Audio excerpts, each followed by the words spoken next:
Today, pag-uusapan natin ang PMA or Personal Monthly Achievement. Bakit ito mahalaga sa business natin? Ang PMA ay very important sa ating compensation plan. This gives steady income sa lahat ng mga distributors within our community. Sa ating mga new distributors, ang first month to second month ay free pa po or non-applicable. Pagdating ng third month mo, kailangan mo lang bumili ng kahit anong produkto na worth 500 pesos, distributor's price, at ito na ang PMA mo. Sa mga distributors naman na kumita ng 200,000 below, regardless of your rank, bumili lang ng kahit anong product worth 500 pesos at distributor's price, yan na ang PMA mo.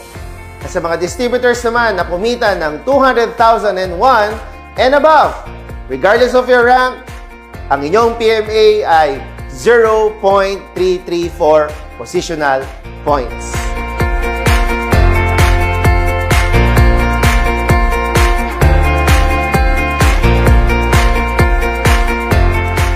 Bakit nga ba importante ang PMA?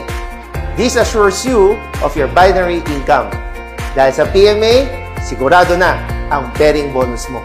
And of course, kasama na rin dito ang Unilevel, Stairstep, at UniPay Plan na nire-release every 15 of the following month. Bakit nga ba tinawag na Personal Monthly Achievement? This only means that you should be personally using our own products para malaman mo kung gaano kaganda ang ating mga produkto. At the same time, pwede na rin ito maging personal retail mo para sa iyong mga users, clients, and consumers.